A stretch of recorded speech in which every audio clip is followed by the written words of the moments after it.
अस्सलाम वालेकुम फ्रेंड्स, कैसे हैं आप लोग। उम्मीद करता हूं सब लोग खैरियत से होंगे।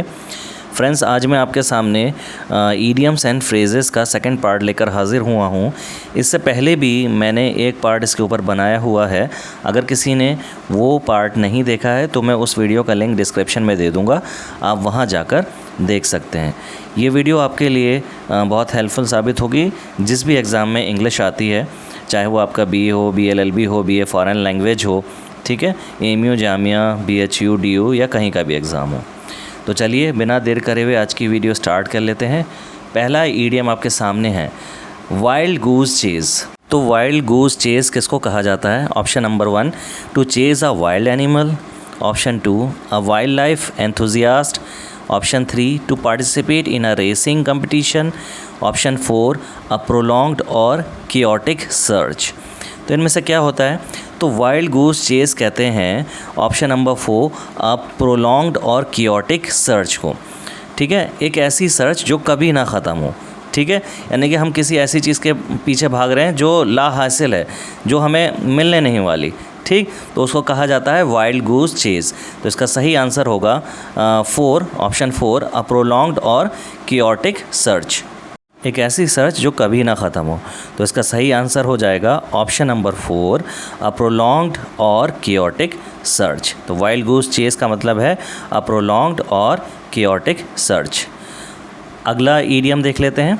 क्या है हमारा अगला idiom? Alive and kicking.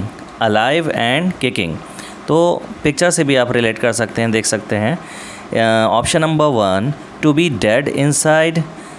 Option 2, to excel. Number 3, lively and active. Option 4, to participate.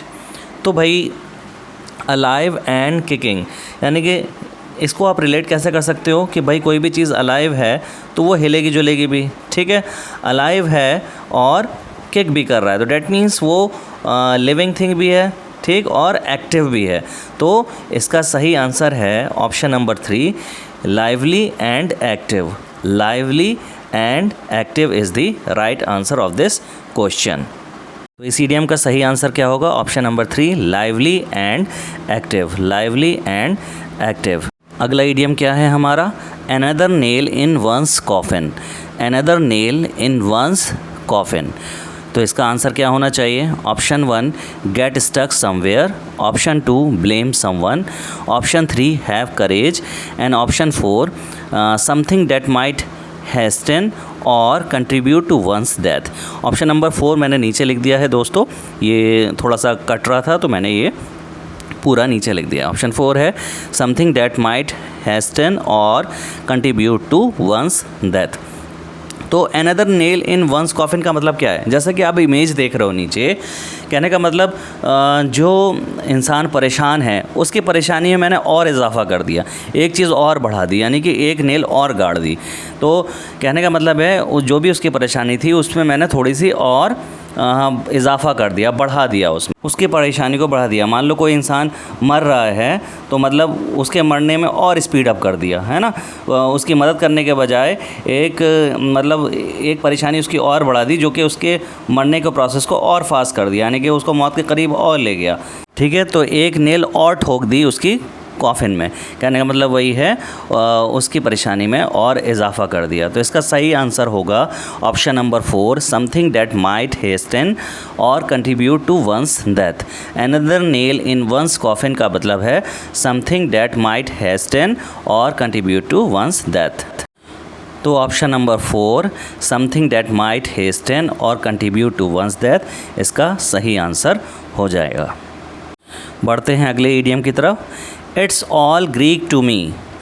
ये ईडियम का मतलब क्या है? It's all Greek to me. Option number 1, move to Greek. Number 2, to not understand. Number 3, something different. Number 4, new things. तो देखिए आप ख़ुद अंदाज़ा लगा सकते हैं। देखिए यहाँ पे जैसे कि एक पिक्चर है, यहाँ पे सब क्या लिखा हुआ है? ग्रीक में लिखा हुआ है। तो ये क्या मेरे समझ में आ रहा है कुछ? नहीं ना। तो भाई कोई ऐसी भाषा में कोई चीज़ लिखी हुई है जो चीज़ मुझे नहीं समझ में आ रही है, तो क्या है वो मेरे लिए? क्या होगा? मतलब मुझे नहीं समझ में आ रहा है। जैसे मेरे सामने सब कुछ ग्रीक में लिखा है, मुझे समझ में नहीं आ रहा है, तो क्या है? तो मैं अंडरस्टैंड ही नहीं कर रहा हूँ। तो भाई ऑप्शन में देखिए कौन सा ऐसा ऑप्शन है? तो option number 2, to not understand. To not understand. तो option number 2 to not understand इसका सही आंसर हो जाएगा। It's all Greek to me, to not understand. बढ़ते हैं अगले ईडियम की तरफ। क्या है हमारा अगला idiom? Eight 6s and 7s। ठीक है, तो इसका आंसर क्या होना चाहिए? ऑप्शन 1 कन्फ्यूज्ड और difficult, number 2 high potential, number 3 too many things, number 4 in a hurry. ठीक है, तो इसका आंसर क्या है? इसका आंसर होता है ऑप्शन नंबर 1 कन्फ्यूज्ड और डिफ़िकल्ट। कन्फ्यूज्ड और डिफ़िकल्ट। तो इसका सही आंसर क्या हो जाएगा? ऑप्शन नंबर 1 कन्फ्यूज्ड और डिफ़िकल्ट। अगले ईडियम की तरफ बढ़ते हैं हम। क्या है हमारा अगला idiom? Weal and woe. Weal and woe. तो इसका क्या आंसर होना चाहिए? Option 1 friend and foe, option 2 with all your will, option 3 very sorrowful and option 4 happiness and sadness. तो जैसा कि आप तस्वीर में देख रहे हैं, यहाँ दो लड़कियाँ दिखाई दे रही हैं, एक सैड है और एक खुश है। तो आप इससे अंदाज़ा लगा सकते हैं व्हील एंड वो का मतलब है happiness and sadness. Happiness and sadness. तो इस ईडियम का सही आंसर हो जाएगा option number 4 happiness and sadness. Happiness and sadness. बढ़ते हैं अगले ईडियम की तरफ। Select the option that means the same as the given idiom. तो टूथ एंड नेल ये हमारे पास है। टूथ एंड नेल इसका मतलब क्या होता है वो हमें फाइंड करना है। Option number 1 with all power, option number 2 unconditionality, number 3 top to bottom, number 4 hungry. तो टूथ एंड नेल का मतलब होता है with all power. With all power कहने का मतलब ये है कि मैं अगर कोई नेल को ले लूँ और दांतों से अपने उसे दबाना शुरू करूँ तो मुझे उसके लिए कितनी पावर चाहिए? विद ऑल पावर चाहिए। मैं अपनी पूरी पावर से दांतों को दबाऊंगा नेल को दबाने के लिए। ठीक है, इसको याद रख सकते हैं ऐसे। टूथ एंड नेल के मतलब मैंने अपने टूथ में नेल यानी कि कील को रखा। ठीक है, कील को रखा और उसे फुल पावर से दांतों से दबाया। ठीक है, with all power. Tooth and nail का मतलब होता है विद ऑल पावर। तो टूथ एंड नेल का मतलब हो गया option number 1 with all power. With all power. बढ़ते हैं हमारे अगले ईडियम की तरफ। क्या है हमारा अगला ईडियम? डायरेक्शन क्या है? Choose the correct option. To pay off old scores. To pay off old scores इसका मतलब क्या होता है? Option number 1 run away, option 2 clear depth, option 3 take revenge, option 4 scored well. तो ठीक है दोस्तों, इसका क्या मतलब होता है? जैसे हम कहते हैं कि हमें अपना हिसाब चुकता करना है, पुराना हिसाब चुकता करना है मुझे, हैं? तो क्या होता है वो? रिवेंज लेना है। To take revenge. ठीक है, हिसाब बराबर करना है पूरा, तो इसको कहा जाता है टेक रिवेंज। तो इसको कहते हैं to pay off old scores.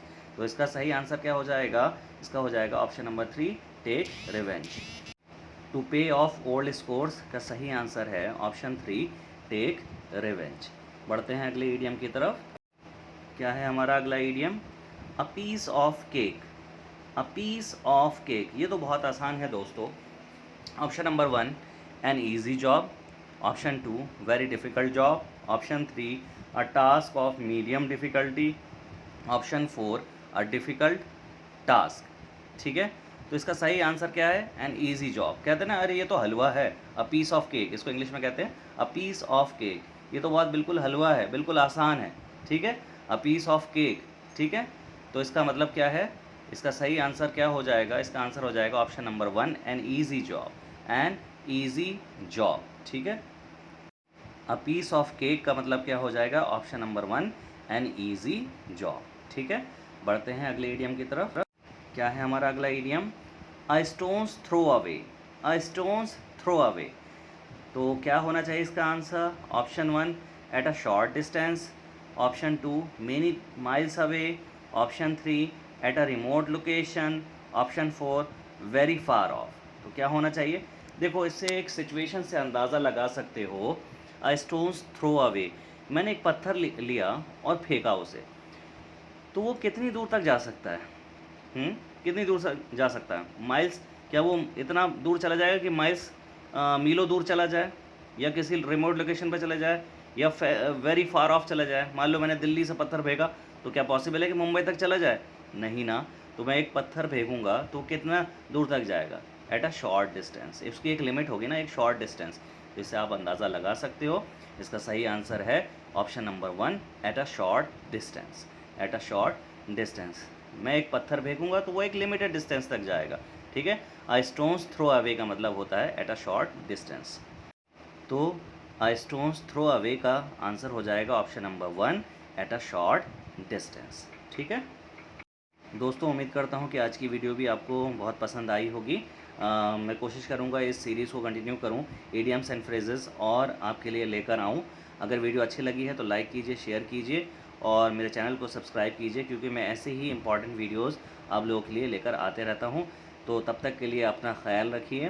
Take very good care of yourself. मिलते हैं अगली वीडियो में, तब तक के लिए अल्लाह हाफिज़। Subscribe our channel to watch more videos like this. Thanks for watching.